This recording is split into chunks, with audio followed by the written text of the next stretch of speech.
Bonsoir à toutes et à tous. Je suis très heureux de vous accueillir ce soir. Mon nom est Baptiste Gaudry.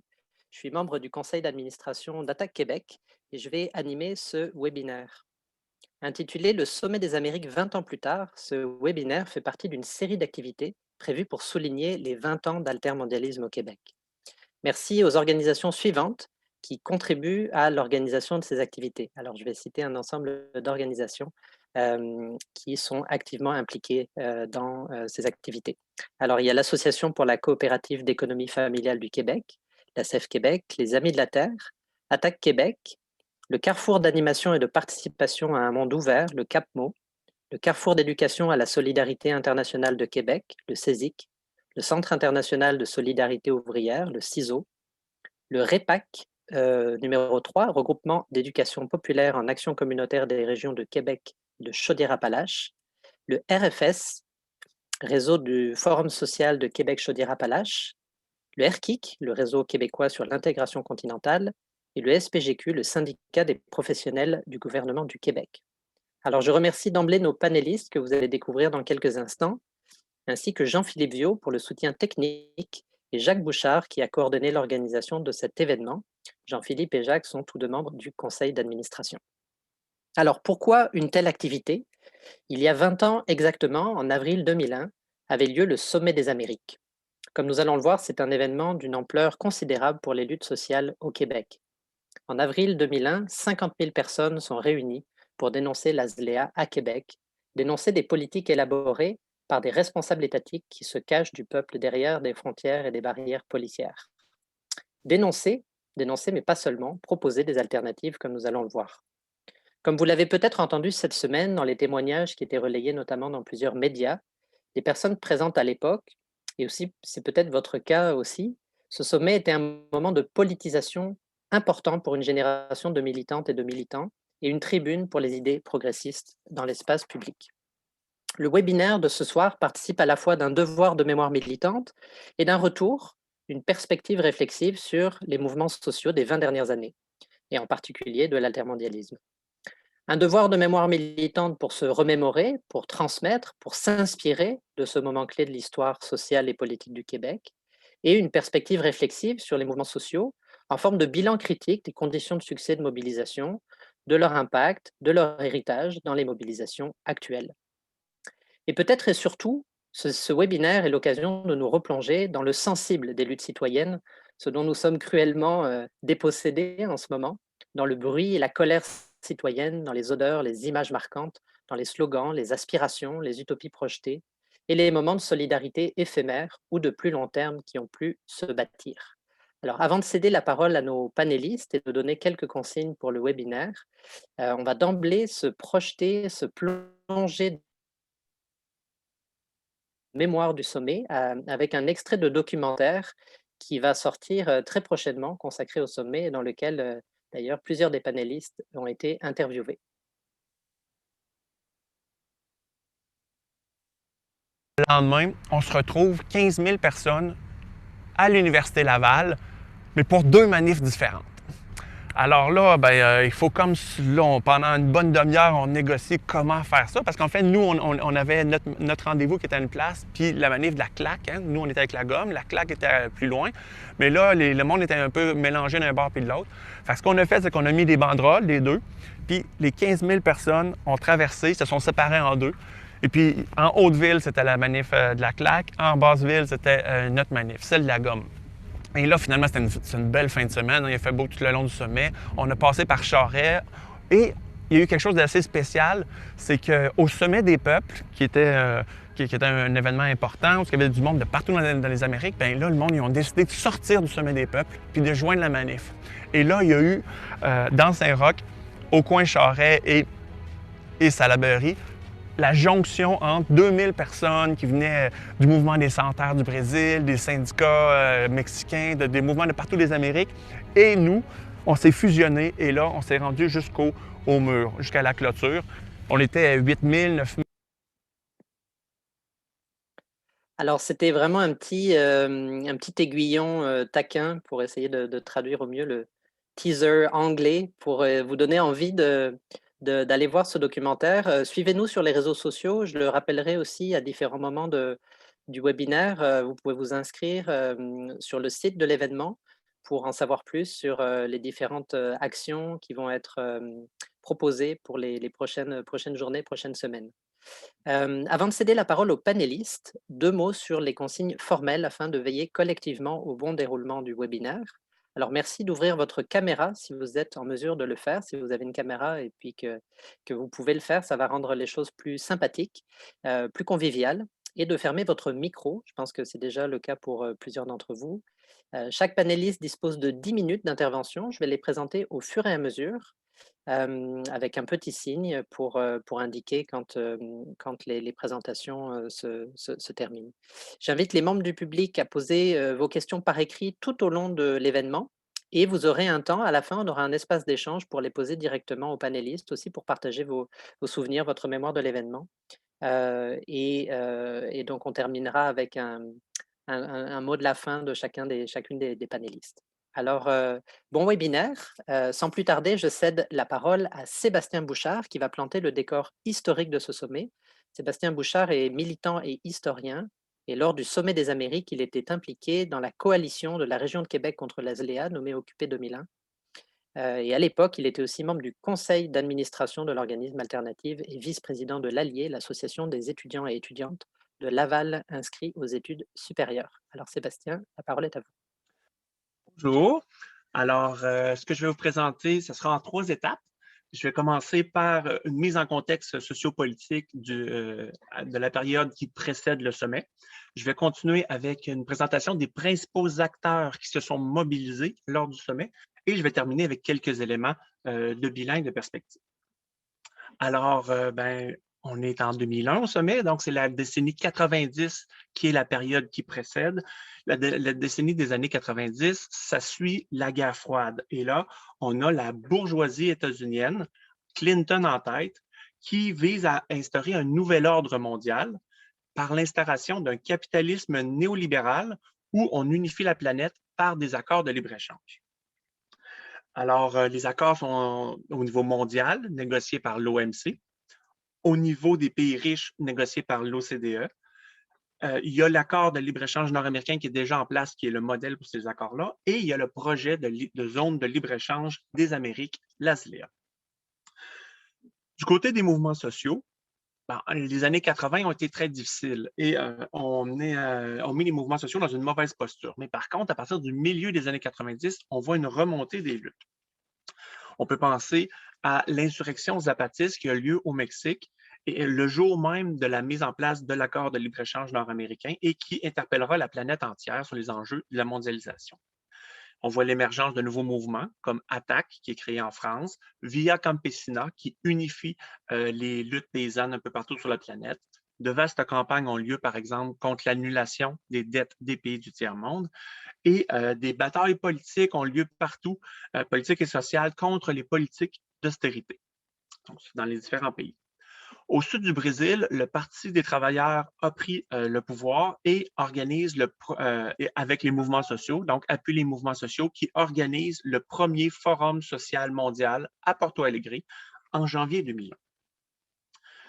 En novembre 99, un an et demi avant le sommet des Amériques, on voit aux États-Unis une convergence du mouvement syndical, populaire, étudiant, radical et écologiste vers Seattle où l'OMC, l'Organisation mondiale du commerce, prépare un prochain cycle de négociations de libre-échange. Et, entre autres, par des actions de désobéissance civile non violente, la conférence est bloquée et finalement, les négociations déraillent complètement. Et là, c'est un moment très important qui va accélérer le mouvement altermondialiste. Je vais passer maintenant au contexte canadien-québécois. Au Canada, c'est le Parti libéral qui est en place et donc qui prend le pouvoir en promettant d'abolir la TPS et le libre-échange et qui garde durablement le pouvoir sans faire ni un ni l'autre. Côté québécois, à la fin des années 90, c'est le Parti québécois qui est au pouvoir et qui applique des politiques de déficit zéro qui auront des conséquences graves pour les services publics sur une longue période. Du côté des mouvements sociaux, on voit des mobilisations qui reprennent place. On peut penser à la marche du pain et des roses en 95, la grève générale étudiante de 96, une grève victorieuse, et la grève des infirmières en 97. La genèse du mouvement altermondialiste apparaît aussi, avec entre autres le mouvement de solidarité avec les apatistes, l'opération Salami qui mène des actions de désobéissance civile contre l'AMI, la création d'Attaque Québec, sans oublier tout le travail des organisations de solidarité internationale, entre autres alternatives. La marche mondiale des femmes a lieu en 2000. Il y a un leadership féministe québécois qui est très fort dans cette organisation et qui marque la planète et le Québec. Et on notera aussi qu'il y a des élections partielles qui ont lieu dans Mercier, où Paul Clich obtient 24 des votes, ce qui impulse une dynamique d'unification de la gauche indépendantiste. Alors, on est dans ce contexte à la veille du sommet et il y a 3 mobilisations qui se combinent. Au Sommet des Amériques, il y a 3 niveaux de mobilisation. Le premier, c'est les grands mouvements sociaux plus institutionnels, qui est le RQIC au Québec, qui, à l'époque, inclut les centrales syndicales auxquelles les autres syndicats viendront se joindre. Le Regroupement québécois des groupes écologistes, la Fédération des femmes, la COSI, la FEUC, la FEC pour les étudiants. Donc, et il y a d'autres groupes qui se joindront au RQIC, section québécoise de l'Alliance sociale continentale, qui rassemble les grands mouvements sociaux de l'ensemble des Amériques. Ce premier niveau de mobilisation-là sera responsable de la grande marche des peuples qui réunira 60 000 personnes lors du sommet. C'est de loin la plus vaste mobilisation et qui organisera aussi le sommet des peuples, où des milliers de militants de partout les Amériques viendront prendre position sur les alternatives à ce sujet face au projet de ZLEA, de zone de libre-échange. Deuxième niveau de mobilisation, c'est la table de convergence, les coalitions régionales et les autres mouvements sociaux qui s'organisent. Alors, une table de convergence est organisée pour les groupes qui veulent prendre position clairement contre la ZLEA. On y retrouve des syndicats indépendants comme la FIC, la FAC, le SFPQ, des groupes comme l'Opération Salami et des coalitions régionales. On peut penser à la coalition régionale Occupé 2001 qui est à Québec, qui, elle, régionalement regroupe des organismes étudiants, syndicaux, populaires, écologistes et politiques. Occupé 2001 aura un rôle, entre autres, clé dans l'organisation de la logistique, de l'hébergement. La coalition à Montréal s'appelle la GOM, le groupe opposé à la mondialisation des marchés. Et c'est cette coalition-là qui organisera une des 2 marches du vendredi 20 avril qui ira jusqu'au mur. D'autres coalitions régionales se sont organisées en Estrie, en Outaouais, mais aussi à Toronto, à Halifax, un peu partout.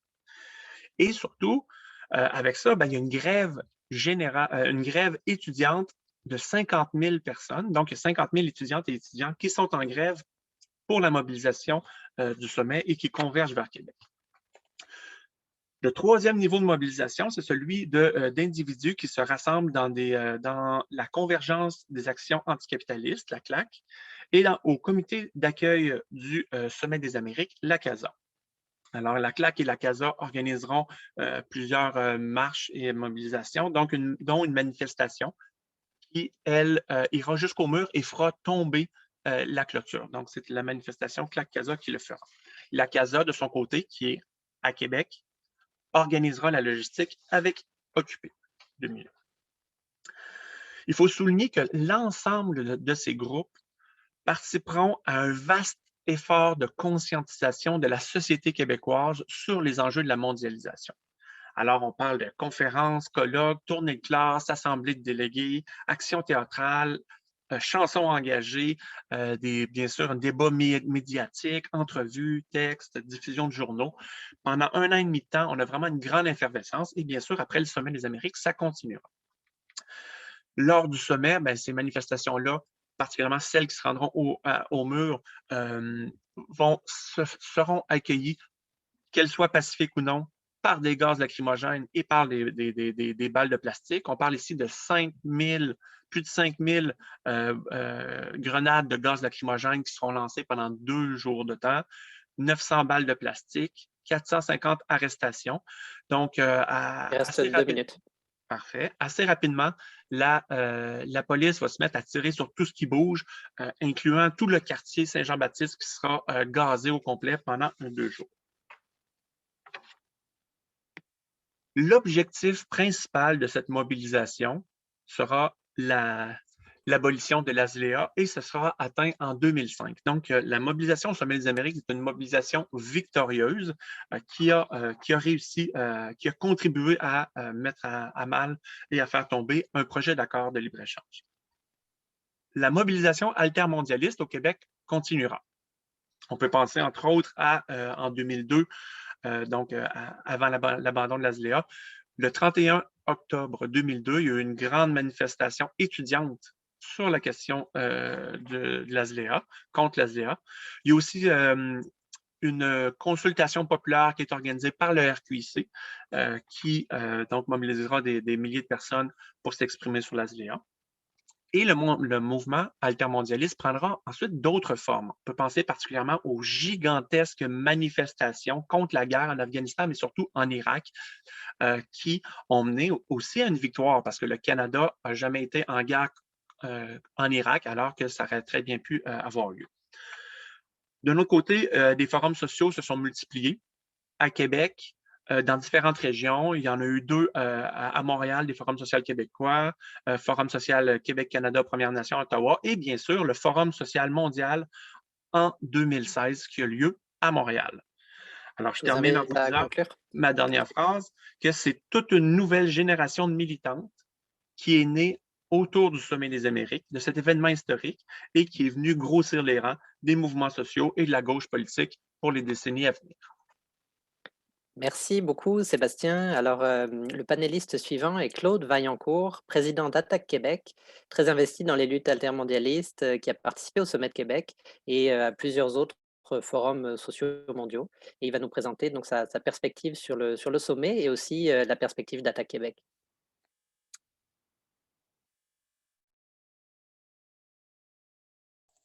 Votre micro, Claude, votre micro. Merci. Voilà. Bon, bonsoir. Alors, je suis content d'être avec vous ce soir. Alors, parler du Sommet de Québec, c'est parler aussi d'une série de sommets qui avaient eu lieu à cette époque-là. Donc, sommet à Seattle, à Prague, à Göteborg, à Nice, à Washington. Donc, c'est une espèce de grand mouvement international qui s'opposait à la mondialisation, qui s'opposait à la marchandisation de tout, qui s'opposait au néolibéralisme qui triomphait à ce moment-là. Alors, donc, c'est quelque chose d'assez exceptionnel. Est arrivé par la suite, malheureusement, quelques mois après le Sommet de Québec, le fameux 11 septembre 2001, et qui a provoqué le resserrement sécuritaire qu'on connaît. Hein? Alors, à partir de ce moment-là, il y a eu, on a confondu, d'une certaine manière, terrorisme et anti-mondialisation. C'est comme ça qu'on appelait ce mouvement-là à l'époque. Et ça a permis finalement de réprimer ou d'être, disons, plus actif dans la répression de ce mouvement-là. Et les résultats ne se sont pas fait attendre, hein, puisque quelques semaines après le fameux 11 septembre, eh bien, on a négocié à Doha, le fameux cycle de Doha, à l'OMC, l'Organisation mondiale du commerce, qui a fait faire des pas de géant à la mondialisation. Alors, c'était la tentative la plus globale pour une libéralisation extrême de l'économie mondiale. Heureusement, ça n'a pas marché, mais quand même, hein, ça s'est fait dès le lendemain du 11 septembre.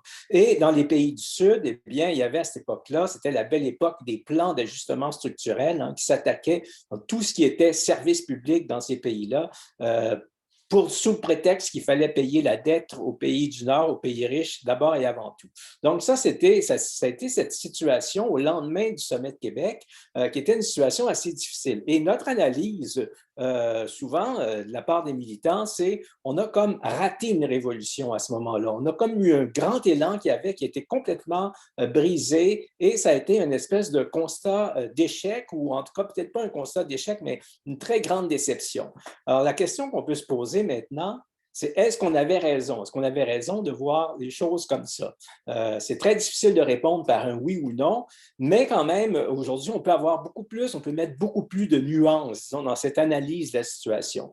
Alors d'abord, ce qu'on peut observer, c'est que les États avaient appris à réagir avant le 11 septembre. Il y avait eu le sommet de Gênes où il y avait un militant qui avait été tué par un policier. À partir de ce moment-là, on avait décidé, on a dit, les grands sommets internationaux vont se faire d'une façon retirée. Le gouvernement de Jean Chrétien, à l'époque, avait décidé de faire le prochain sommet du C8 quelque part dans les Rocheuses, dans un coin complètement perdu. Et le sommet de l'OMC, j'en ai parlé, il a eu lieu au Qatar, donc dans une dictature où il était très facile de contrôler les gens. Donc, vous voyez que quand même, on n'avait pas attendu au 11 septembre pour, disons, prendre des moyens radicaux pour éviter les manifestations comme celles qu'il y avait eu à Québec.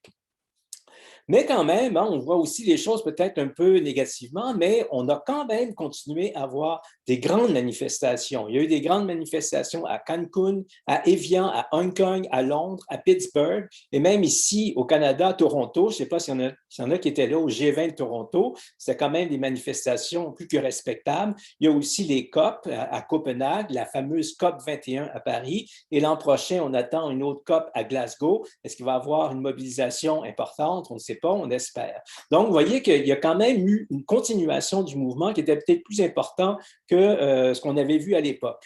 Et à mon avis, autre chose très importante, ce qu'on a fait, c'est qu'on a pensé aussi à créer nos propres lieux et nos propres événements. Ça a été extrêmement important, à mon avis, pour le mouvement altermondialiste, dans la lignée de ces sommets, finalement, qui nous présentaient d'une manière souvent négative comme étant des anti-mondialisations.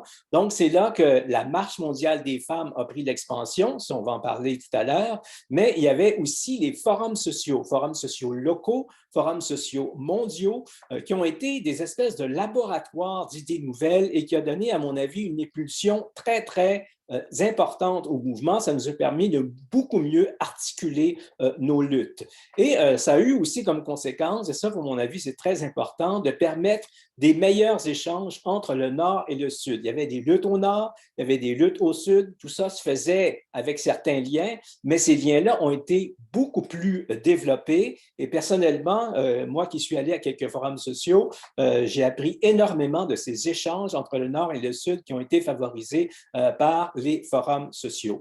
C'est aussi une période où on a beaucoup approfondi nos connaissances. On a développé une bien meilleure maîtrise des dossiers, ce qui était à la fois un bien et un mal. Un bien parce que c'est sûr qu'on a toujours avantage à mieux connaître un sujet. Un mal parce qu'on s'est parfois fait piéger par des explications très, très techniques, par la technicité des débats qui nous a fait perdre un certain contact avec des militants, avec des gens pour qui ils se sentaient un peu perdus, disons, devant les complications des choses, donc qui est une forme de piège. Alors donc, le grand défi du mouvement altermondialiste pendant toutes ces années, c'est encore la même chose aujourd'hui, ça a toujours été d'imposer un programme qui va contre les intérêts des dominants. Et ça, évidemment, c'est jamais facile. Et peut-être la grande question qu'il faut se poser aujourd'hui, lorsqu'on réfléchit sur ce mouvement-là, peut-être que l'essentiel, ce qu'il faut faire, c'est de renverser la stratégie du choc. La stratégie du choc, c'est quelque chose qui vient de la militante Naomi Klein, qui a écrit un livre magnifique là-dessus, qui disait que finalement, les gouvernements et les dominants profitent des crises parce qu'à ce moment-là, les gens sont affaiblis, le mouvement social est affaibli, donc on profite de la difficulté de la situation pour imposer des solutions qui ne passeraient pas en temps normal. Et l'exemple le plus typique que ça, c'était la crise de 2007-2008, donc la fameuse grande récession. Alors là, on a pu voir que la stratégie du choc a fonctionné au maximum. Cette crise-là, on l'avait très bien vue dans le mouvement altermondialiste, on l'avait annoncé, on avait dit il faut qu'on prennent les conséquences de ce qui pourrait arriver, mais ce qui s'est passé, malheureusement, c'est exactement le contraire. Alors, les banques ont été renflouées, ça a permis d'éliminer la concurrence, et ça fait que les banques en sont sorties encore plus fortes, alors qu'aucune d'elles n'a été victime de condamnation. C'est un exemple quand même très, très important de socialisation des pertes. Ça a causé à l'échelle mondiale une série de plans d'austérité qu'on a subis de plein fouet au Québec, mais qu'à peu près tous les pays, en tout cas un nombre très, très important de pays, ont subi. Et ça a provoqué aussi, bien sûr, une croissance toujours plus grande des inégalités avec un enrichissement des plus riches. Donc, pour eux, c'est vraiment un objectif atteint, c'est-à-dire s'enrichir, c'était quelque chose qu'ils recherchaient. Alors maintenant, la situation a quand même changé. Hein. Il y a eu deux autres crises, des crises qui sont extrêmement graves. Donc, la crise climatique et la pandémie que nous traversons présentement. Alors là, on peut se poser la question, est-ce qu'on a réussi à mettre fin à la stratégie du choc? Et il y a quand même des éléments qui nous permettent de répondre que peut-être qu'on avance dans ce sens-là. Le plan Biden aux États-Unis, qui surprend énormément de gens par son aspect très positif, son aspect néo-keynésien, on va dire. Donc, le plan Biden est intéressant, de même que le dernier budget fédéral. Alors, donc, des investissements publics importants, des projets environnementaux aussi très intéressants, une plus grande progressivité des impôts, c'est quelque chose qu'on demandait depuis plusieurs années. Donc, une transformation qui est en train de se faire. La question qu'on peut se poser, est-ce que c'est suffisant? Non, ce n'est pas suffisant. Mais après 20 ans de lutte, on se rend compte que nos revendications commencent, je dis bien commencent, à être prises en compte par des politiques de centre. Hein. Et peut-être ce qu'on est en train de faire présentement, c'est de ramener le centre vers la gauche. Alors, depuis, je dirais, les 20 dernières années, le centre s'est toujours déplacé vers la droite. Et là, il semble y avoir un mouvement contraire qui commence à être intéressant. Hein. Alors, tout ça, ça s'est fait au prix de crises très douloureuses, donc ça serait bien passé. Nous, on aurait aimé que les gouvernements comprennent sans passer par tout ce qu'on a subi ces dernières années, mais quand même, il y a ce mouvement qui est en train de se faire. Alors, d'où l'importance de continuer la lutte au Québec en particulier, parce que chez nous, malheureusement, on a un gouvernement qui est peu réceptif à nos idées. Et là, je ramène le tout à Québec 2001. Québec 2001 qui a été un grand moment pour celles et ceux qui l'ont vécu, malgré la violence, malgré la répression qu'on a subie. Eh bien, c'est quand même un grand moment pour nous donner la force de continuer, c'est-à-dire nous rappeler cet événement-là. Je pense que c'est quelque chose qui peut nous encourager à poursuivre nos luttes, alors que les résultats commencent à se pointer et alors qu'il faut aller vraiment beaucoup plus loin. Alors voilà, c'est ce que j'avais à dire pour aujourd'hui, pour le moment. Merci Claude. Alors ces deux présentations nous donnaient vraiment une perspective large, historique, sociopolitique, et on arrive sur un bloc de deux présentations sur, on va dire, plus thématiques sur les luttes autochtones et féministes. Alors nous accueillons tout d'abord Marie-Andrée Gauthier, coordonnatrice générale du réseau des tables régionales des groupes de femmes du Québec, un lieu de concertation provinciale pour faciliter l'analyse féministe dans chaque région du Québec. Marie-Andrée milite depuis de nombreuses années au sein du milieu féministe, notamment en prévention des agressions à caractère sexuel et en défense collective des droits des femmes. Et elle est également porte-parole de la Marche mondiale des femmes. Alors Marie-Andrée. Bonsoir, merci pour l'invitation. Très heureuse de voir le visage de plusieurs militantes de la marche, plusieurs marcheuses. Donc, très contente de vous retrouver ce soir en virtuel, faute de pouvoir se rassembler et de marcher dans le cadre de la 5e action internationale de la Marche mondiale des femmes. Nous ferons de grandes choses à distance. Donc, en 10 minutes, je vais vous tenter de voir d'où le mouvement de la Marche mondiale des femmes part, où on en est rendu maintenant au Québec, à l'international, et tout ça en 10 minutes. Donc, se rappeler que la Marche mondiale des femmes est née en 1996 à l'initiative de la Fédération des femmes du Québec, quand Françoise David était à la présidence, et ça faisait suite à la grande marche québécoise, la marche du pain et des roses, qui nous avait toutes et tous rassemblés en 1995. Donc maintenant, là, la Marche mondiale des femmes rallie donc des féministes, anticapitalistes, anticolonialistes, antiracistes, en marche permanente, dans le fond, jusqu'à ce que nous soyons toutes libres. Nous sommes donc des milliers de groupes et plus de 70 coordinations nationales sur les 5 continents. Et au Québec, c'est plus de 50 organisations syndicales et féministes qui forment la Marche mondiale des femmes. Donc, fin août 95, il y a une importante délégation du mouvement des femmes québécoises qui participe au Forum mondial des ONG sur les femmes à Beijing, en Chine. C'était un forum parallèle là, de la de la 4e conférence mondiale de l'ONU. Donc, c'est lors de ce rassemblement-là, en 95, qui a marqué un important moment de solidarité internationale. Et c'est là que des Québécoises ont lancé l'idée de pourquoi pas faire une marche mondiale des femmes. Donc, elles étaient vraiment portées par le grand mouvement de rassemblement de la Marche du Pays des Roses. Et donc, elles ont commencé à essaimer l'idée à ce rassemblement-là lors de du Forum mondial des ONG sur les femmes à Beijing. Donc, des femmes de partout ont commencé à marcher pour dénoncer les politiques du Fonds monétaire international et pour exiger des pays membres de l'ONU, dans le fond, des gestes concrets pour lutter contre la pauvreté des femmes et contre la violence à leur égard. Donc, ça nous amène en 2000, où le slogan était « 2000 bonnes raisons de marcher ». Donc, les coordinations nationales ont commencé à s'organiser à travers les continents.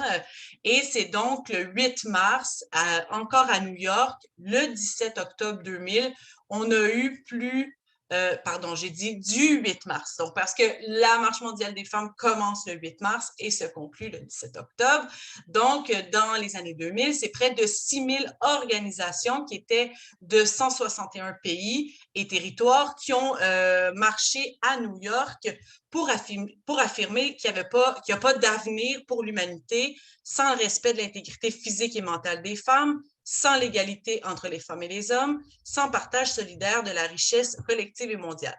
Il faut dire que ce fut un moment vraiment, en tout cas, moi, j'y étais pas, mais les souvenirs qu'on m'a racontés, c'est qu'en 2000, à New York, il y a eu une demande pour rencontrer le secrétaire général de l'ONU, qui était Ban Ki-moon, M. Ban Ki-moon à ce moment. Il devait être présent et à la dernière minute, il a dû s'absenter. Donc, la délégation de femmes de plusieurs continents après s'être rassemblées, ont rencontré la vice-secrétaire générale de l'ONU et lui a déposé plus de 5 millions de signatures d'appui aux 3 revendications que je vous ai nommées. Et c'était quand même des pétitions papier. Hein? Donc, on s'imagine le nombre. C'était une délégation assez importante. Donc, après 2000, il y a eu des gains. Ça a permis de faire des gains à l'international pour les femmes. Au Pérou, accès pour les femmes aux médicaments afin de traiter le sida. En Turquie, réforme du Code civil qui place les femmes à égalité avec les hommes dans le mariage. Et au Japon, dernier exemple, il y a eu la loi sur la prévention de la violence conjugale et la protection des victimes. On arrive en 2005, hein, parce que vous aurez compris, la Marche mondiale des femmes descend dans la rue aux 5 ans. Donc, 2005 arrive cet merveilleux outil qui est la Charte mondiale des femmes pour l'humanité. Donc, ça a pris plus d'1 an pour adopter la charte. Ça a été fait en 94, en 2004 au Rwanda. Et 2005, la Charte mondiale des femmes pour l'humanité a été lancée et au Brésil, à Sao Paulo, et est arrivée en 2005 au Burkina Faso. Et accompagnait cette Charte mondiale des femmes-là une impressionnante courte pointe qui rassemblait des morceaux de solidarité à chaque escale. Donc, à travers chaque pays, la courte pointe et la Charte mondiale des femmes pour l'humanité ont circulé et c'est donc 56 pays qui ont co-construit littéralement et la courte pointe et incarner les valeurs de la Charte mondiale des femmes. Et tout ça, c'était vraiment une façon de se rassembler sur tous les continents pour dire l'urgence de proposer des alternatives économiques, politiques, sociales, culturelles, afin de rendre un monde juste possible. Et donc, les 5 valeurs de la Charte mondiale des femmes sont l'égalité, la liberté, la solidarité, la justice et la paix. Donc, la Marche mondiale des femmes continue de s'organiser. 2010, il y a aussi ce grand rassemblement, 2015 également, et 2020 qui s'étire jusqu'en 2021. On a comme un rassemblement sur 2 ans, là, du début du 8 mars 2020 jusqu'au 17 octobre 2021. Du moins, c'est le cas pour le Québec. Et donc, cette année, dans le cadre de la 5e Action internationale, c'est de réaffirmer que l'auto-organisation des femmes est notre stratégie de renforcement comme sujet politique qui construit une force mondiale en alliance avec les mouvements qui partagent nos valeurs pour transformer le monde. Donc, vraiment, la question des alliances, c'est au cœur de toutes les marches mondiales au Québec, à l'international. Donc, c'est vraiment cette idée, vous avez nommé plutôt Campesina, Via Campesina, voilà. Il y a aussi les mouvements altermondialistes, les groupes syndicaux. Donc, c'est vraiment en alliance que les revendications de la marche mondiale peuvent se déployer. Et donc, je nommais que le 8 mars, c'est le moment où on lance une marche mondiale des femmes parce que le 8 mars, dans le fond, ça fait partie de nos processus collectifs de résistance qui visent à confronter la logique néolibérale du démantèlement de l'État, de la privatisation, de la compétitivité et de l'individualisme. Puis notre féminisme, de la Marche mondiale des femmes se construit autour d'une économie féministe et c'est donc partout dans le monde que le 8 mars est un jour où est-ce qu'on scande qu'il n'y aura pas d'exploitation et sans hiérarchie pour toutes les femmes. Il me reste 2 minutes. Parfait. Donc, et le slogan de cette année, c'est « Nous résistons pour vivre, nous marchons pour transformer ». Donc, je savais que j'allais manquer de temps. Écoutez, j'ai plusieurs exemples. Vous poserez des questions à la période. J'ai plusieurs exemples de luttes féministes actuelles, par exemple, qui ont eu lieu dans le cadre du 8 mars 2021 de nos consoeurs en Amérique du Sud. Donc, que ce soit Bolivie, Cuba, Venezuela, États-Unis, Mexique, Chili. On a plusieurs exemples, plusieurs slogans intéressants à entendre. Mais je vais aussi vous parler d'une initiative. Dans le fond, c'est un déploiement d'une stratégie populaire internationale. C'est tout nouveau, c'est l'école féministe internationale qui s'appelle Berta Cáceres. Donc, c'est une expérience d'éducation populaire mondiale conçue depuis 2018 qui ont défini l'école comme un espace d'apprentissage et de formulation de synthèse entre les militants de différents mouvements sociaux dans différentes parties du monde. Donc, vraiment, cette école internationale féministe, ça vise à être un espace d'échange de savoir construit sur justement la méthode de pédagogie féministe et populaire. Donc, je vous en apprendrai un peu plus, mais je vais vous dire que l'idée de promouvoir une économie féministe pour contrer le système dominant, c'est vraiment au cœur. Et je terminerai sur l'idée de convergence des luttes. Et je pense que c'est aussi une des thématiques qui sous-tend l'événement d'aujourd'hui. Et je pense qu'aujourd'hui, en ce 22 avril, jour de la Terre, un exemple de convergence des luttes, ce serait de, par exemple, ce soir, reconnaître que les serveurs énergivores et les barrages électriques pour produire l'électricité nécessaire aux rencontres à distance, aux fameux webinaires, sont situés sur des territoires autochtones non cédés. Fait que parfois, il faut aussi centrer les marges pour pouvoir faire vivre cette convergence des luttes. Merci. Merci beaucoup Marie-Andrée. On va continuer sur la thématique de l'Alliance avec dans le champ des luttes autochtones. Merci aux panélistes de se tenir à ce 10 minutes. C'est un exercice de haute voltige. Alors, c'est très apprécié. Ça nous laissera du temps pour l'échange. Et j'invite Viviane Michel à prendre la parole. Viviane Michel est présidente de Femmes autochtones du Québec et également porte-parole de la Marche mondiale des femmes. Viviane, à vous la parole. Bonjour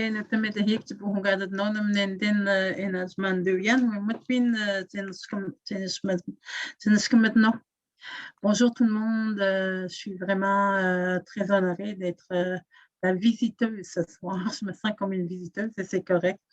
Merci Marie-Andrée pour ce gros topo général de la Marche mondiale. Je me souviens, moi, de 2005. Lorsque ça s'est passé à Québec, je pense que ça a été mon premier contact avec la Marche mondiale des femmes. On est parti de la Côte-Nord pour arriver à Québec pour cette grande marche quand même, en autobus scolaire. Imagine, ça a été quoi, 10 heures d'autobus scolaire, mais il faut le faire. Je me souviens de 2010 aussi à Trois-Rivières. Je me souviens de ces beaux moments-là. Vous savez que un des enjeux majeurs des femmes autochtones, c'est les femmes autochtones disparues, assassinées. Et je me souviens du die-in qu'on avait fait à la Marche mondiale de Trois-Rivières. Ça a été vraiment quelque chose de beau à voir, mais triste aussi en même temps, mais c'était de faire voir la réalité de 2000 femmes autochtones disparues, assassinées. Et ça a été vraiment très touchant. Je suis contente que tu aies fait tout le topo général. Je n'aurais pas pu faire mieux, mais merci beaucoup. Femmes autochtones du Québec est une organisation qui existe depuis déjà 47 ans quand même d'existence. Elle est née à cause que des femmes ont vécu de la discrimination, okay, parce que des femmes ont tombé en amour avec des non-autochtones et ont perdu leur statut. Donc, on a eu des femmes qui se sont rendues en Cour suprême pour aller débattre, pour aller amener cette lutte-là justement pour retrouver leur statut en tant que Première Nation.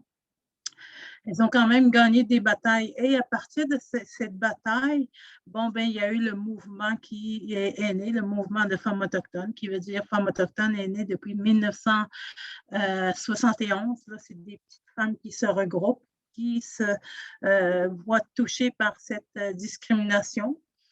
Et par la suite, évidemment, c'est la création vraiment de l'Association des femmes autochtones du Québec. C'est triste à dire quand même qu'on porte toujours des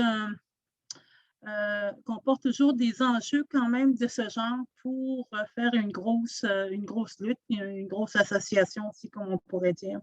Femmes autochtones du Québec est une organisation qui lutte autant régionalement, nationalement et internationalement. Okay? Elle fait beaucoup la défense des droits des femmes, évidemment, et travaille beaucoup en alliance, dont la Marche mondiale des femmes. Femmes autochtones du Québec a déjà été membre de la Fédération des femmes du Québec, jusqu'à se rendre compte à un moment donné qu'on était en train de reproduire les formes coloniales, ce qui veut dire que des femmes, que la Fédération était la porte-parole des femmes autochtones, qu'on pouvait être nos propres porte-parole. Donc, on a signé une entente de solidarité avec la Fédération des femmes du Québec. C'était de lutter ensemble, côte à côte, comme ça, de se soutenir mutuellement. Et on était quand même, et maintenant, on brisait les formes coloniales dont l'oppresseur qui donnait plus de place maintenant aux opprimés, comme on pourrait dire. Donc, ça a été quand même une belle alliance et j'ai une grande reconnaissance envers la population québécoise, envers la Fédération des femmes du Québec à cette époque, qui a beaucoup lutté avec nous pour la cause des femmes autochtones disparues, assassinées. On a quand même gagné des points, on a gagné une commission. Évidemment, dans les revendications qu'on a amenées, c'était d'avoir une commission d'enquête judiciaire, parce que nous, c'est vraiment la justice qui est le bobo dans toute cette histoire. Et on a eu quand même, on a eu ces commissions qui ont été mises sur pied. Je dis toujours que lorsque le citoyen québécois ou canadien viennent nous soutenir ou viennent en alliance avec nous dans nos luttes, dans nos revendications, ça apporte un peu plus d'importance, comme je le dis toujours. Ce qui veut dire que quand le gouvernement voit que ses propres citoyens commencent à faire partie de cette lutte-là, à soutenir cette lutte, je pense que ça a un peu plus ça met plus d'importance. Donc, c'est pour ça que j'ai une grande reconnaissance aussi envers la population québécoise. On fait partie depuis des années déjà avec ECMIA, au niveau international, Enlace Continental Mujeres Indigenas Americas. C'est un mouvement de femmes avec d'autres, de femmes autochtones qui viennent de divers pays. On parle de l'Argentine, le Brésil, le Pérou, Lima, Mexico, et j'en passe et j'en passe. Où est-ce qu'on se rassemble annuellement? On a nos assemblées générales et là, on apporte les revendications qu'on doit apporter aux Nations unies. Je pense que c'est important. Et les femmes d'Amérique du Sud pensent que nous, ici au Canada, tout va bien. Et lorsqu'on énumère justement les enjeux tels la discrimination, le racisme, la violence, etc., elles n'en reviennent pas parce qu'elles entendent les gouvernements aux Nations Unies dire, ben nous, voilà ce que le Canada fait envers les femmes autochtones, mais écoute, c'est pas 100% quand même extraordinaire. J'entends parler de Berta Carceras aussi, évidemment. On a soutenu cette lutte-là. Berta Carceras a été une grande leader dans son pays.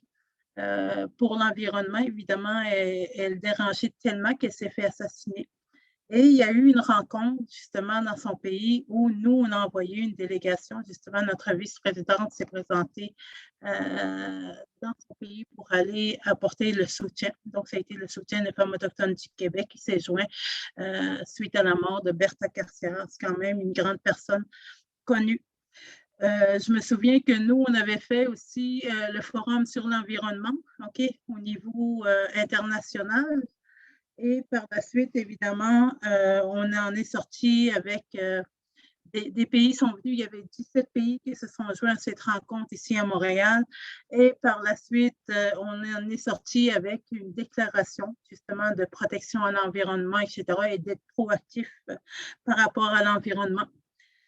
Ça s'est passé à Montréal en 2018 quand même. Et là, on élargit encore plus le mouvement, on élargit encore plus les luttes qui peuvent être.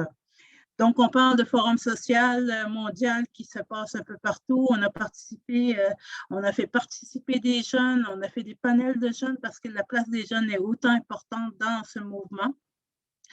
Dans le forum social mondial qu'il y a eu ici à Montréal, donc on s'est impliqué au maximum que l'on peut. Je tiens à préciser ici qu'on est juste une petite équipe de 12 femmes, donc c'est très demandant lorsqu'on s'implique un peu partout, mais on le fait de bon cœur, mais on le fait aussi par conviction. C'est sûr que pour tous les enjeux qui nous touchent, c'est la violence en général. On part aussi avec la violence avec Femmes autochtones du Québec. Ça a été son cheval de bataille. On parle du racisme, de la discrimination, plein d'enjeux de ce genre. Il reste 2 minutes. Bon, moi, je pense que pour nous, on nous dit toujours qu'on est plein de résistance. Oui, on a eu la résistance, mais la résistance nous a amené justement, la résilience nous a amené justement à développer cette résistance. Et on se dit, nous, les femmes autochtones, tant aussi longtemps qu'on n'atteindra pas un changement, on ne lâchera pas, on continue jusqu'au bout.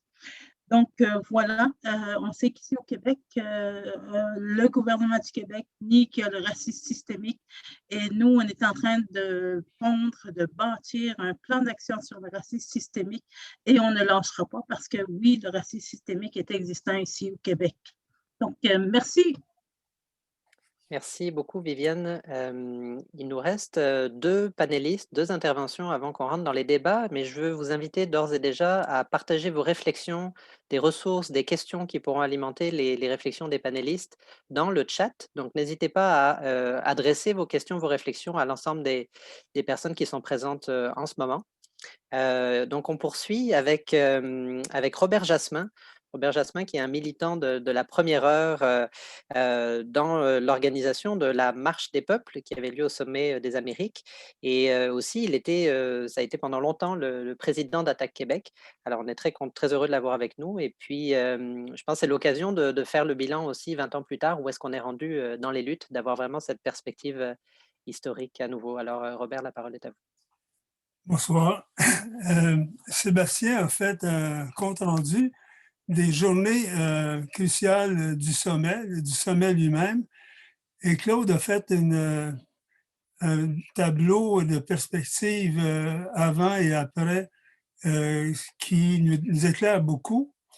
J'aimerais peut-être insister sur un point qu'on a peu abordé parce qu'on n'avait pas le temps, mais qui était ce qui m'apparaît le plus fondamental de toute l'expérience du sommet de 2001. Et si vous permettez, je vais le faire à partir des coulisses. C'est-à-dire, ce qui m'apparaît important, c'est la mobilisation, la formation et l'information qui a été donnée pendant plus d'1 an. Pour la petite histoire, si vous le permettez, je vais rendre ça au niveau du sol de façon à ce qu'on puisse voir que l'organisation d'un mouvement de cette ampleur-là commence d'une façon souvent très petite. Je vais être personnel à ce moment-ci parce que ça va avec le mouvement Attaque aussi. Le mouvement Attaque venait tout juste de naître et c'était un premier mouvement d'éducation populaire économique à travers la fiscalité, la lutte contre les paradis fiscaux, pour convaincre les États que l'argent se trouvait quelque part et que c'était faux de prétendre qu'il n'y avait pas de somme pour les peuples, tout simplement. Alors, le mouvement Attaque était naissant. J'étais à Québec. J'étais à ce moment-là juge administratif au tribunal du travail et j'étais incapable de rester passif devant ce qui se passait. Et c'est la bataille de Seattle qui m'a allumé. Et il y a eu une marche à Québec de solidarité. C'est la première fois que je descendais dans la rue depuis plusieurs années. Dans le temps où j'étais syndicaliste, ça allait, mais là, comme commissaire du travail, je ne pouvais pas descendre dans la rue. Sauf que là, je me suis permis, j'en pouvais plus, j'ai dit, j'y vais quand même, commissaire ou pas.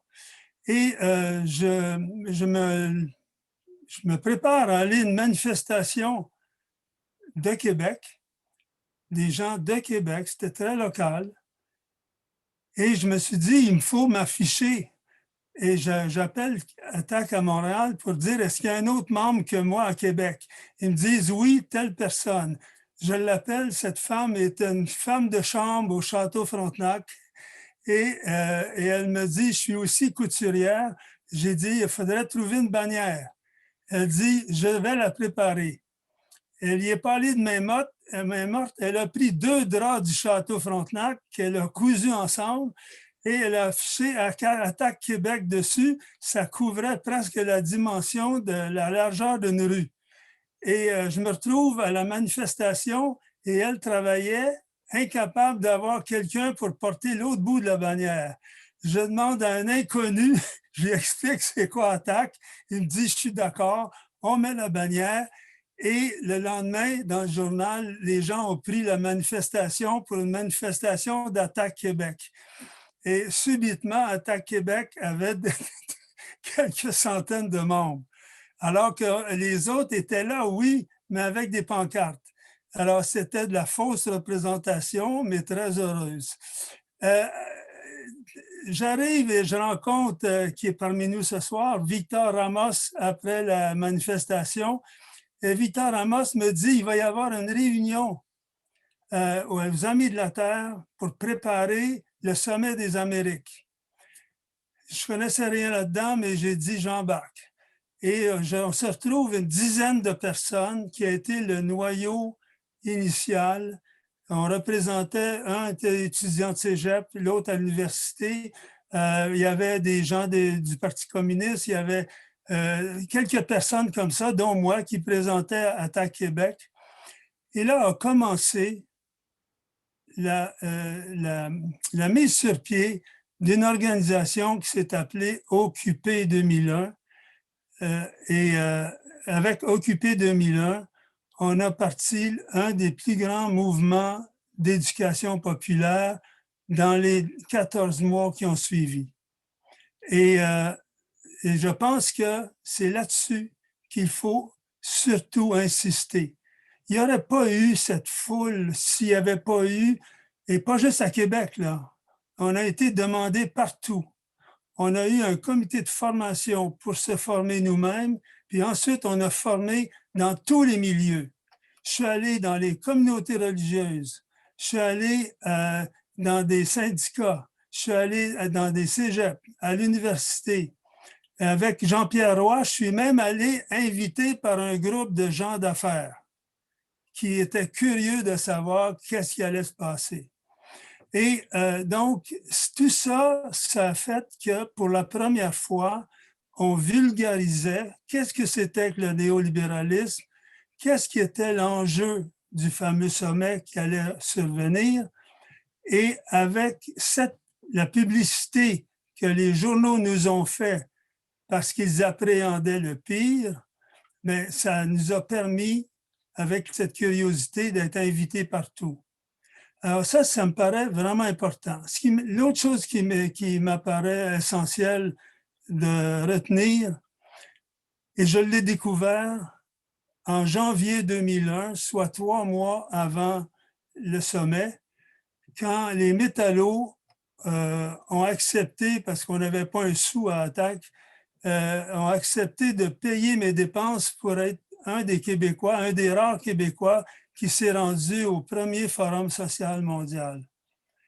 Et là, à ma grande surprise, j'ai vu à quel point le thème principal du premier Forum social mondial, étant donné la présence massive de gens d'Amérique latine, ça a été de découvrir que le thème majeur, c'était la lutte contre la SLEA. Alors, on ne savait pas exactement, on savait qu'il y avait une mobilisation, mais j'ai vu l'ampleur de cette mobilisation au moment du Forum social mondial. Ce qui fait qu'en revenant à Québec, on était comme inspirés et appuyés en même temps, parce qu'on n'était pas seuls. C'était plus une lutte à Québec, c'était une lutte continentale. Et l'Alliance sociale continentale, qui était très présente à Porto Alegre, et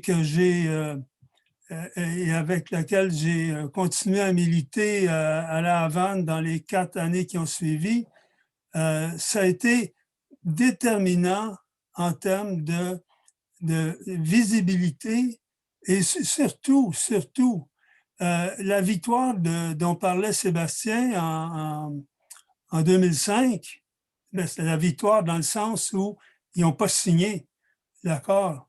Mais cette victoire-là, elle est la victoire d'une mobilisation qui était partout en Amérique latine et en Amérique du Nord.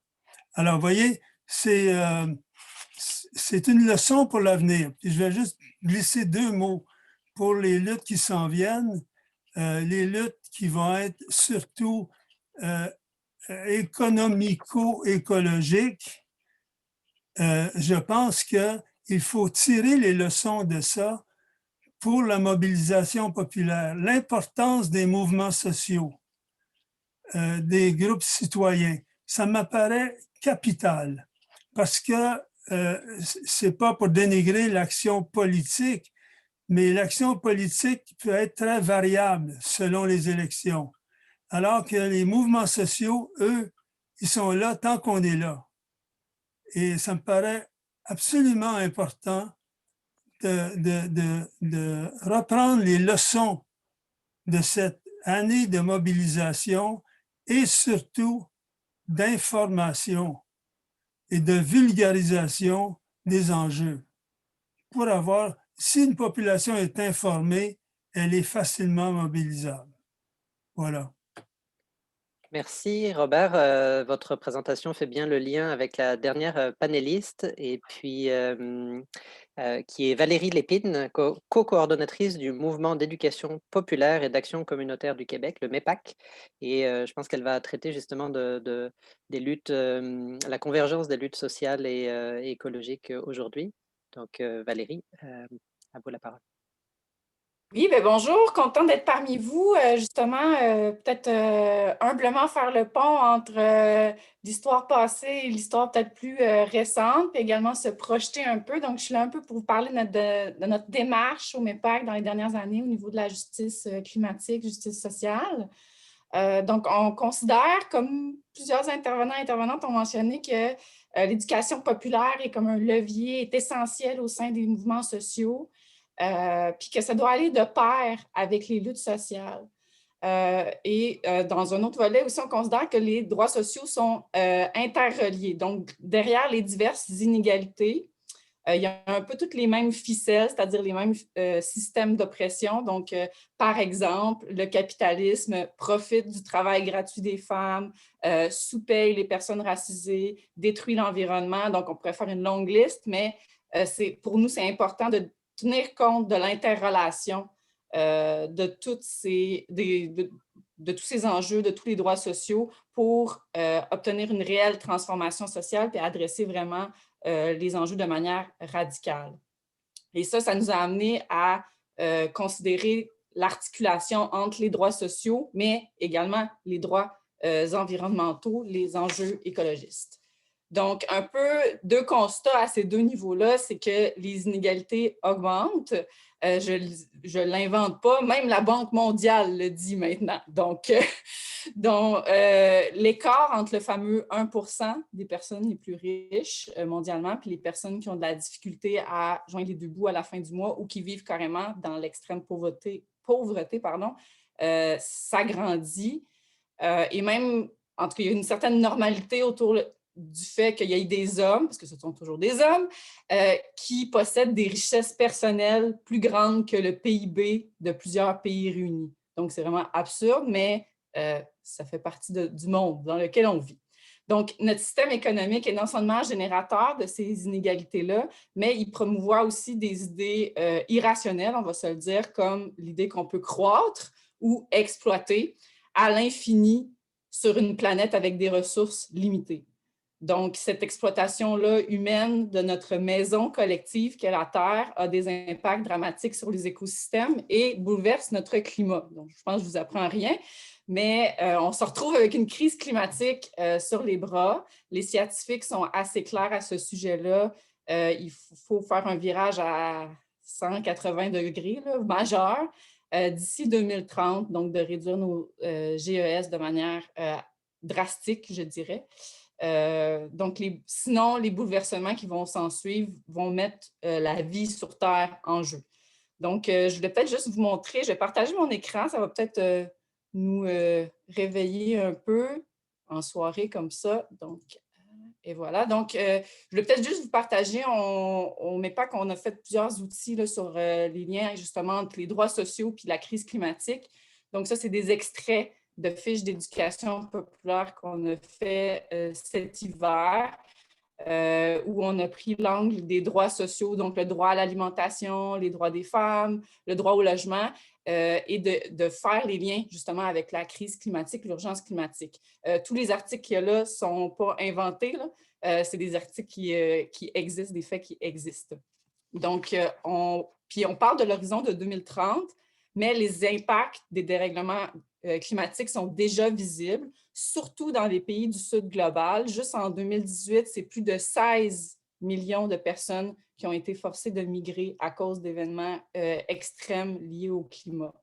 Donc, on en ressent moins les effets dans le Nord global, mais il y a toutefois des impacts qui sont surtout vécus par les populations les plus marginalisées. On peut penser aux premiers peuples du Grand Nord canadien qui voient leur mode de vie chamboulé par les changements climatiques, ou on peut aussi également penser aux événements météorologiques extrêmes qui ont été vécus par les quartiers ouvriers à Gatineau avec la tornade et les inondations. Donc, notre système économique nous amène dans le mur à tous les niveaux, puis on peut le voir juste par ces quelques extraits-là, mais il y a de multiples conséquences qui sont vécues en lien avec ça. Puis d'ailleurs, l'exemple de la COVID-19 qu'on vit présentement, je sais qu'on est tanné d'en parler, mais c'est quand même ça met un éclairage malheureusement sur les liens étroits qu'il y a entre la destruction de nos écosystèmes, la transmission plus grande de maladies entre les animaux et les humains, puis l'augmentation des pandémies. Donc, ça met également l'éclairage sur, je pense que ça a été nommé précédemment, sur notre capacité d'adaptation puis de résilience face aux crises, qui est différente entre les communautés marginalisées puis les communautés les plus riches. Donc, on le voit durant la COVID, là, Legault, il y a un cinéma maison puis un piano à queue dans sa maison, mais il y a des gens qui vivent dans des logements surpeuplés et qui doivent subir le couvre-feu. Donc, face à ces constats-là puis aux défis qui s'annoncent puis à l'impact majeur que cela a sur les plus exclus de la société ici et ailleurs. Au MEPAC, on a décidé de faire de l'urgence climatique un de nos dossiers prioritaires. Puis on pense vraiment que c'est par la solidarité, les alliances qu'on peut réussir à provoquer des changements, une réelle transformation sociale qui va adresser cet enjeu-là. Donc, on a décidé de joindre notre voix à de nombreux groupes et collectifs citoyens qui tirent la sonnette d'alarme depuis longtemps. Donc, puis je tiens à le dire, on n'est pas des expertes en environnement du jour au lendemain. Donc, on se réfère aux groupes écologistes, aux premiers peuples, aux jeunes militantes et militants, surtout des femmes qui sont en première ligne de cet enjeu, sur cet enjeu-là. Puis encore une fois, je le répète, depuis longtemps.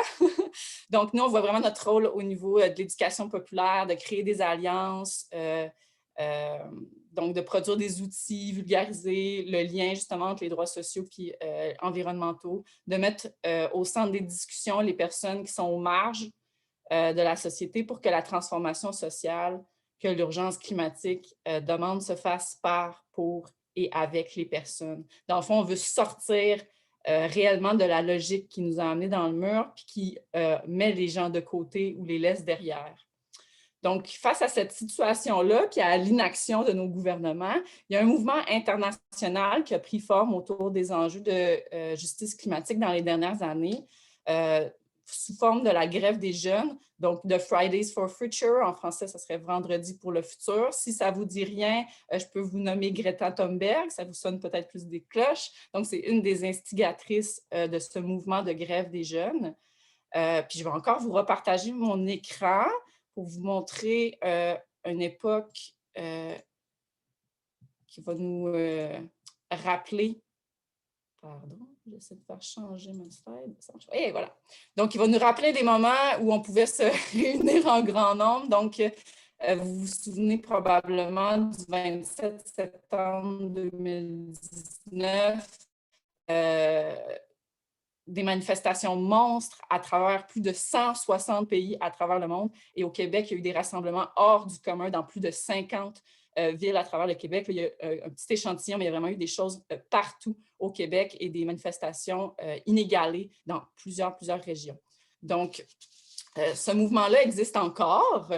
Il y a eu également une journée de mobilisation le 19 mars dernier, un peu différente à cause de la pandémie, mais tout de même, une mobilisation internationale. Il y a eu des choses à travers le monde sous le thème de « Ça suffit, les promesses vides » pour un peu mettre de l'avant que les décideurs ont des beaux discours, mais font peu.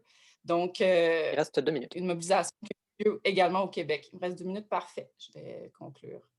Donc, des choses un peu partout au Québec. Donc, mais malgré tout, force est de constater que malgré ces mobilisations historiques-là, les gouvernements bougent très peu. La preuve, maintenant, on a un demi-ministre de l'Environnement au Québec parce qu'il partage sa tâche avec le dossier de la lutte au racisme. La preuve pour nous que ces deux dossiers-là sont nullement prioritaires. Donc, c'est plutôt clair que les élites ne bougeront pas d'elles-mêmes. Donc, il faut construire un rapport de force suffisant et monter le ton pour faire changer les choses. Donc, pour nous, c'est essentiel, puis ça fait écho à ce que les autres disaient, de créer des alliances entre les groupes sociaux, les groupes citoyens, étudiants, étudiantes, syndicats, les premiers peuples, des liens également à l'international pour, comme je le disais, créer un rapport de force suffisant pour que ce soit plus possible de simplement balayer du revers de la main la nécessité d'une transition. Il faut faire bouger les choses pour sortir de ce système-là qui menace maintenant le vivant. Donc, en termes de perspective, on croit que c'est important de se donner des moments de convergence, de contribuer à tisser nos liens, à aiguiser nos solidarités, de donner des lieux pour échanger des idées. Donc, nous, on s'implique notamment au Front commun pour la transition énergétique.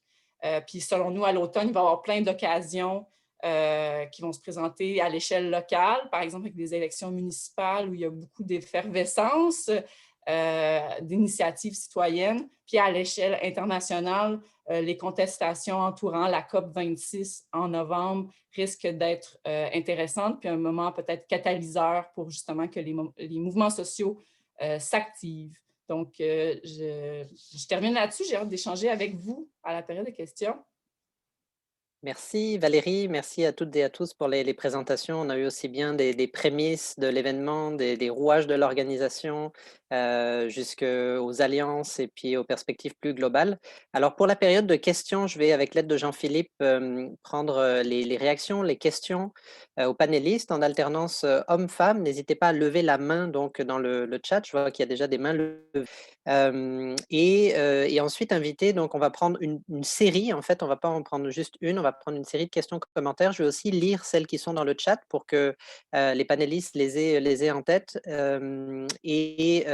Ensuite, selon le temps qui nous reste, on ira avec des réactions. Donc, pour les panélistes, je vous invite à sélectionner les éléments qui vous semblent importants, pas d'y aller de manière exhaustive.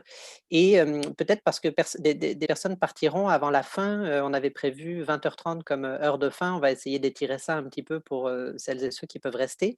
Mais je signale tout de suite qu'il y a un livre, donc 20 ans d'altermondialisme, qui a été produit, qui est édité chez M-Éditeur, produit par Attaque Québec, où vous retrouvez plusieurs des développements de l'histoire qui a été racontée avec des contributions de personnes qui ont présenté aujourd'hui et d'autres. Et en fait, ce livre va être lancé à l'occasion de plusieurs événements au cours des prochaines semaines. Alors, il va y avoir une action publique le samedi 5 juin à Québec. Alors là, vous avez la couverture du livre, donc vous pouvez le trouver dans toutes les bonnes librairies. Il est en vente actuellement. Sinon, vous pouvez aussi vous le procurer. Enfin, vous pouvez avoir les renseignements en allant sur le site de l'éditeur M-Éditeur.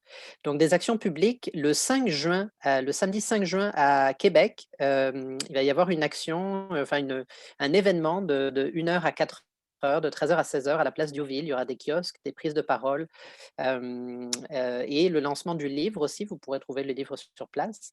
Donc, c'est vraiment une occasion pour se réunir, pour célébrer pour cet anniversaire et aussi tisser des alliances. Et d'autres activités entourant le lancement sont prévues à Montréal les 20 mai et 10 juin. Donc, suivez-nous sur Facebook, sur le site d'Attaque Québec si vous êtes connecté sur Facebook. Abonnez-vous à notre infolettre aussi, et sinon sur le site Facebook de l'événement Sommet des Amériques 20 ans plus tard. Ce séminaire est enregistré, j'avais oublié de le signaler au tout départ, comme vous voyez, donc on est live sur Facebook. N'hésitez pas à partager ce séminaire à vos contacts et aussi à le mettre sur le site de vos organisations respectives. Je pense qu'il y a une richesse qui est, je pense, importante à partager et c'est aussi des éléments qui peuvent susciter le débat dans vos organisations. Alors, j'en reviens aux différents éléments qui ont été présentés. Pouvons-nous en savoir sur le projet de formation féministe évoqué par Marie-André? Ça, c'était dans le chat. On a également Catherine, sans la tenue d'un sommet officiel, c'est beaucoup plus difficile de mobiliser aussi massivement sur un accord de libre-échange qu'à l'époque. On l'a vu après Québec 2001. En ce moment, par exemple, le Canada négocie un accord inacceptable avec le Mercosur et donc avec le Brésil de Bolsonaro et ses politiques abjectes contre les peuples autochtones de l'Amazonie. Comment poursuivre ce genre de lutte plus efficacement lorsqu'un sommet ne peut servir de catalyseur comme à Québec en 2001? Raphaël qui répond: les événements internationaux sont de grands moments de mobilisation et de conscientisation. On voit d'ailleurs le défi depuis 1 an avec la pandémie et surtout le confinement. Marianne, à plusieurs reprises, des panélistes ont parlé de l'implication des médias. Aujourd'hui, le climat et le fonctionnement de ceux-ci. Est-ce que vous avez la même opinion? La Merci beaucoup, merci. Découvrir le livre. Dans le chat, vous découvrez, vous pouvez en savoir plus sur le livre. Alors, j'en viens aux questions aux mains levées. Pour l'instant, Jean-Philippe, tu me Nous corrigeras, mais je avons vois Renaud. une main levée. Alors, Renaud, je vous invite à ouvrir votre micro. Donc, vous venez de le fermer. Et Bonjour, voilà. bonsoir tout le monde. Moi, je veux féliciter Sébastien qui a fait un exercice extraordinaire vers l'historique au début. J'aurais 2 petits ajouts puis un plus petit commentaire après. Bon, tu as parlé à un moment donné du CASA qui a rejoint un petit peu la CLAQ qui était de Montréal. Je pense qu'il faut préciser que le CASA est né d'une division importante à Occupé 2001 où les gens, l'enjeu c'était est-ce qu'on est ou non pour la liberté des tactiques. Ça, à mon avis, ça a été un tournant très important. Puis c'est la création du CASA à Québec. Maintenant, le sommet des peuples à Québec. On a vécu à Québec une privation de pouvoir participer à ce sommet-là parce qu'on avait le sentiment que ça a été organisé par des organisations québécoises et canadiennes, puis qu'il n'y avait pas vraiment prévu que des gens de Québec puissent assister, ou presque. Là. Il y avait très peu de places à réserver. Quand les gens de Québec ont voulu réserver, il n'y avait plus de place déjà. Fait qu'on a voulu se retourner de bord, puis il y avait déjà des petits rassemblements d'organiser, mais ça a été en 3, 4, 5 jours. En tout cas, dans la dernière semaine, il a fallu se trouver des locaux pour pouvoir permettre aux gens de se rassembler et de pouvoir avoir plus le sentiment de participer à cette activité-là, plus que de juste marcher dans la rue. Puis je veux souligner ce que tu as appelé, Sébastien, Forum social Québec-Canada Première Nation. Pendant les années que ça s'est préparé, ça portait ce nom-là, mais finalement, ça a porté ce Sommet des peuples, Forum social des peuples à Ottawa. Mais ça a été, il y avait un désir de rallier Québec, Canada et Première Nation. Ça n'a pas été de tout repos, hein? Ça a pris 2, 3 ans facilement avant d'aboutir. Puis à un moment donné, quand c'était Québec, Canada, Première Nation, comme organisateur, ben, tout le monde voulait s'ajouter, là. Canada, Québec, Canada, Première Nation, etc., etc., etc. C'est là que la décision a été prise d'appeler ça Forum social des peuples. Puis ça a été le début, à mon avis, chez les altermondialistes, d'une prise en considération des questions des premiers peuples. Ça a été... personnellement, moi, j'avais eu mon statut 4 ans avant, puis c'est là que j'ai eu le sentiment de faire partie de ces gens-là, un peu qu'on ne connaissait pas, mais que maintenant, une très large sympathie se développe dans la population pour considérer. Puis, il y a eu les grandes enquêtes qui ont permis ça, puis la grande tournée canadienne là, qui a parlé beaucoup des pensionnats. Bref, il y a une prise de conscience très importante, puis une sympathie qui s'est développée. C'est ce que je voulais souligner. Merci. Merci Renaud. Alors, pour l'instant, je ne vois pas d'autres mains levées, mais je vois des commentaires que je vais vous rapporter parce que je ne sais pas si vous êtes en mesure de toutes les lire, toutes les remarques. Il est important de souligner, ça c'est de Victor Ramos, il est important de souligner que la ZLEA était un projet clairement des élites et non démocratique. Jean-Pierre Charbonneau, président de l'Assemblée nationale du Québec et président fondateur de la COPA, Conférence des parlementaires des Amériques, n'avait pas le cœur tellement à la fête en avril 2001. Pourquoi? À cause de l'exclusion des parlementaires du continent du processus de discussion et d'élaboration du document maître de la ZLEA. À la veille du sommet des Amériques à Québec, les parlementaires étaient exclus du processus au point tel qu'ils n'avaient même pas élaboré les documents pour la déclaration de la ZLEA. Cela montre le caractère profondément non démocratique de toutes les discussions de la préparation et de l'élaboration d'un accord continental de grande importance. Heureusement, la ZLEA n'a pas été signé et il a été stoppé en 2005 en Argentine. Également, Mario Gill, même si la ZLEA n'est pas passée, ils se sont fait plusieurs autres accords avec plusieurs pays et aujourd'hui on ressent les conséquences qui me faisaient penser que j'avais raison. L'environnement est dévasté par les compagnies canadiennes et américaines et les peuples ont perdu leur forme de vie. Alors, Victor, je vois que vous avez levé la main, alors je vous invite à... Normalement, on est dans une alternance homme-femme, mais je ne vois pas d'autres mains levées, alors je vous donne la parole. N'oubliez pas d'allumer votre micro, s'il vous plaît. Oui, c'est à qui vous donnait la parole, excusez? C'est vous, en fait. Ah, OK, merci. OK, je n'ai pas entendu. Oui, en effet, je voulais juste remarquer ça, parce que au moment même de la réalisation du sommet, est apparue la déclaration de M. Charbonneau en soulignant le fait que les parlementaires n'avaient pas le document de la déclaration et c'était toujours comme ça. Bon, ça, on le sait. Mais malheureusement, bien sûr, ça a été stoppé en Argentine, mais malheureusement, ça a été par la suite réalisé par des accords bilatéraux. Mais il y a une anecdote que je voulais souligner, qu'au moment de la réalisation du sommet, et à la Casa, nous avions reçu avec surprise une invitation, ni plus ni moins que de M. Marc Lortie, le fameux Sherpa de M. Chrétien pour le sommet, c'est-à-dire le directeur général, si vous voulez, du sommet. Pourquoi ça? Pour nous réunir avec lui et de sorte à embarquer la Casa latino-américaine dans leur sommet et pour présenter qu'en fait, la communauté latino-américaine de Québec était avec le sommet. Bien entendu, nous avons refusé, mais nous avons eu la réunion, mais là, on lui avait dit déjà à l'avance qu'on faisait déjà partie d'un mouvement contre la ZLM. Il voulait avoir parlé, et puis on s'est rencontrés, on a discuté pendant 2 heures avec lui, plus de 2 heures, mais finalement, et à ce moment-là, il nous a dit, mais vous savez qu'il y a, mais vous ne croyez pas ce qu'il a dit, il y a entre 10 000 et 15 000 terroristes qui vont venir à Québec. Il a dit avec ces mots. Et je lui ai demandé de nous répéter, est-ce que j'ai bien compris? Vous parlez de 10 000 à 10 000 terroristes? Oui, monsieur, il y en a. Imaginez-vous la tête qu'ils avaient, je ne sais pas moi, c'est où est-ce qu'ils avaient les pieds pour dire ces choses-là. Mais juste pour souligner, ça peut sembler anecdotique, mais ça donne une idée de comment il s'est positionné par rapport au sommet des peuples, parce qu'on parle tout le temps du sommet des Amériques, mais il y avait le sommet des peuples, il y avait plus de 1000 personnes. Donc, ce n'est pas étrange, ce n'est pas été par hasard toute la répression qu'on a subie.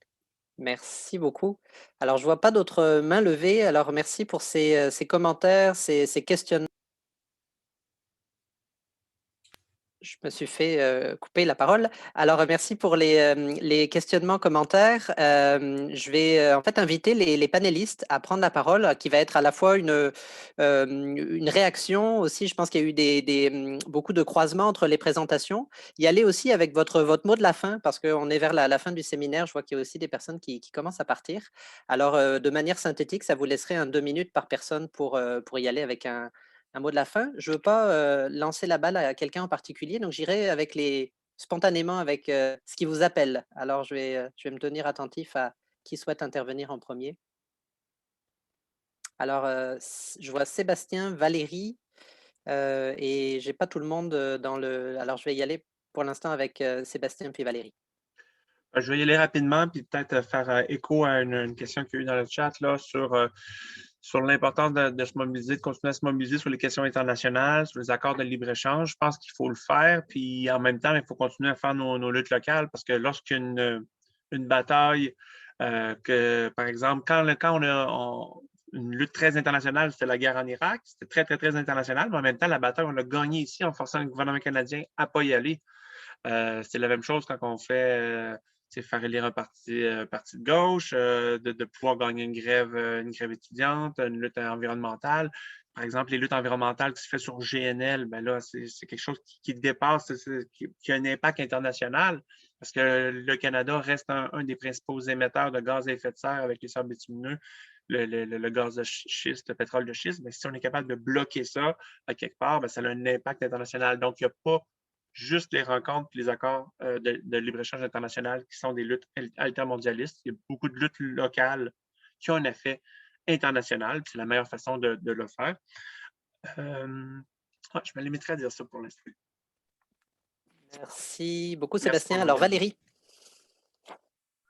Oui, ben je ne sais plus dans les interventions, mais il y a quelqu'un qui a parlé un peu de la diversité des tactiques. Puis je trouvais ça intéressant parce que, justement, durant les présentations ce soir, justement, au Sommet des Amériques, j'ai l'impression que c'était quand même un exemple inspirant où il y a quand même eu un front commun, même si les groupes avaient des tactiques, pardon, je vais y arriver, tactiques différentes. Donc, je pense qu'il faut peut-être justement retourner dans cet esprit-là où on fait face à une crise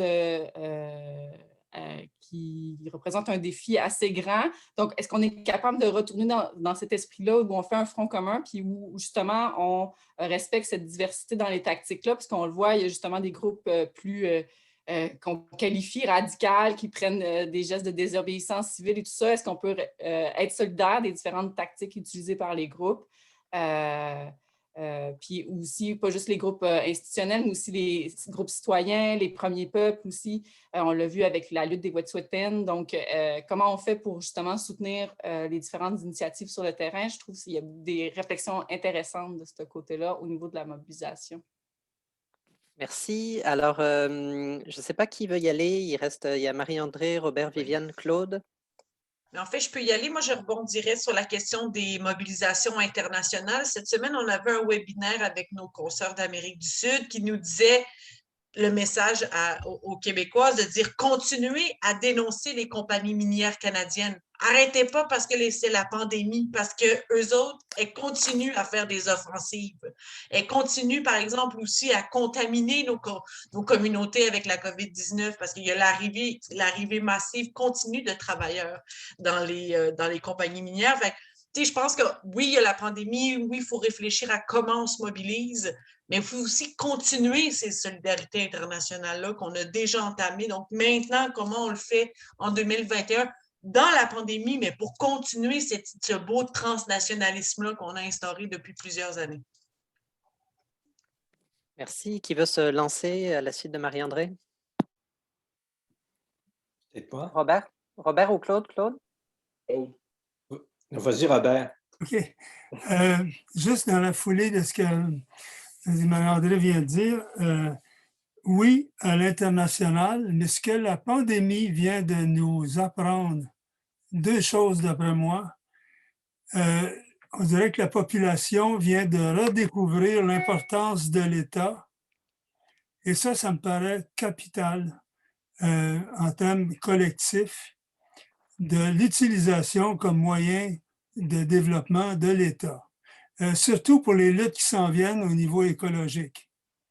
Une première chose. Deuxièmement, que l'État a trouvé des fonds pour la pandémie. Et ça aussi, ça a frappé l'imagination des gens. Et peut-être une troisième, c'est que l'international implique le national. Et la démocratie ne peut pas être mondiale. La démocratie est d'abord locale, nationale, et c'est par la proximité des pouvoirs qu'on est capable d'influencer ces pouvoirs-là, de jouer avec, et ensuite faire de l'international, ou en même temps faire de l'international.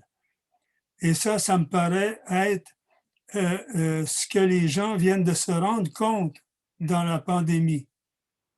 Voilà.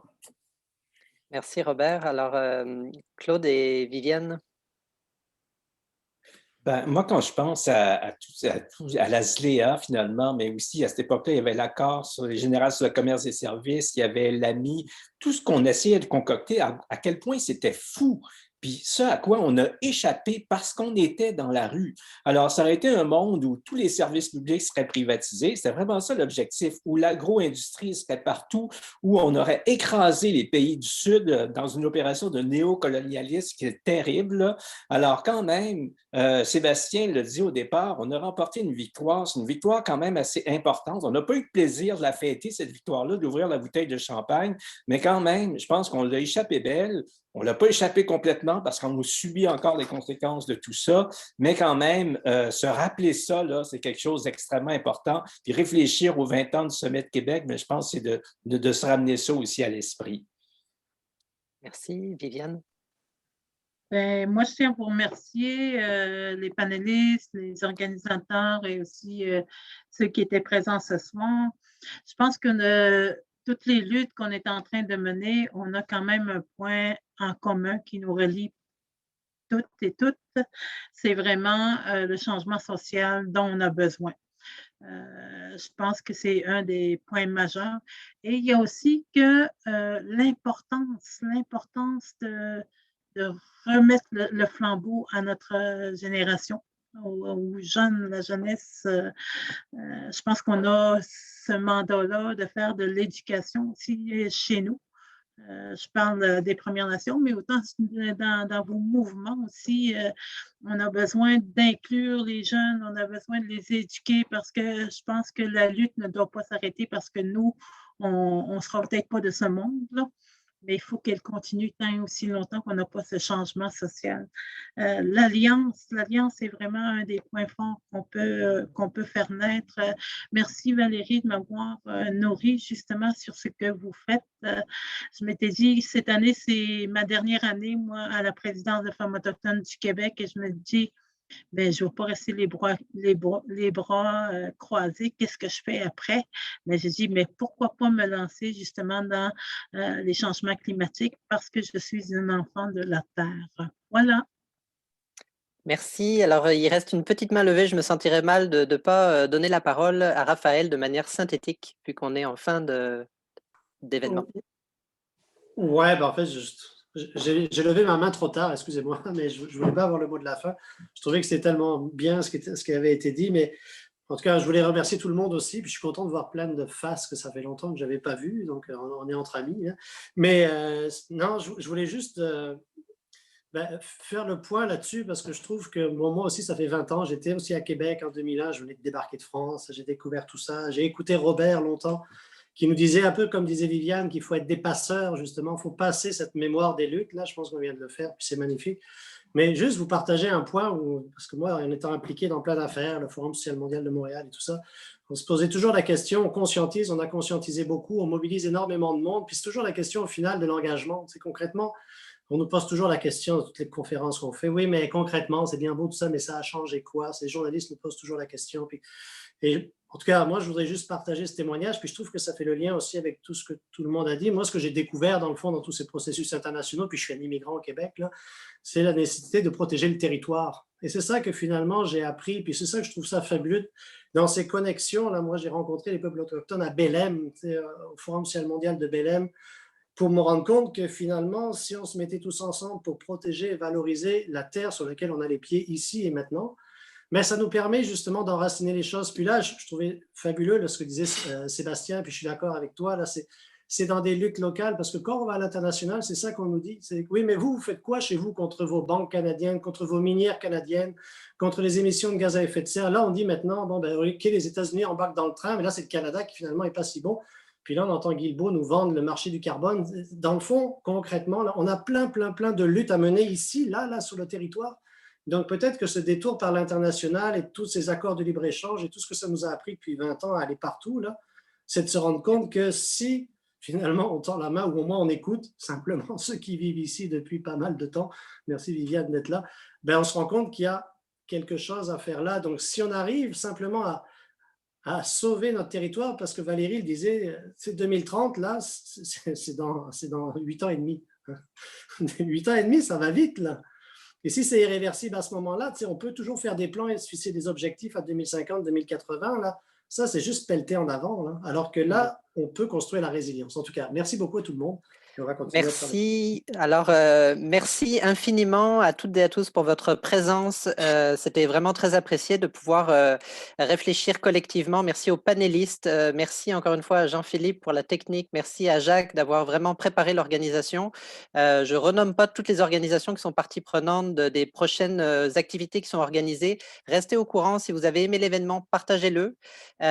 Si vous êtes curieux du livre, Raphaël nommé La dimension internationale, il y a un chapitre de Pierre Baudet consacré dans le livre que je mentionnais tout à l'heure, 20 ans d'intermondialisme, à cet enjeu de l'internationalisation, puis toutes les solidarités nord-sud qui se sont créées à l'occasion des luttes altermondialistes.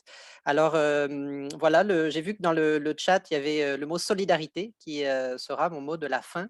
Merci beaucoup et au plaisir de vous suivre au plaisir de vous rencontrer dans d'autres événements.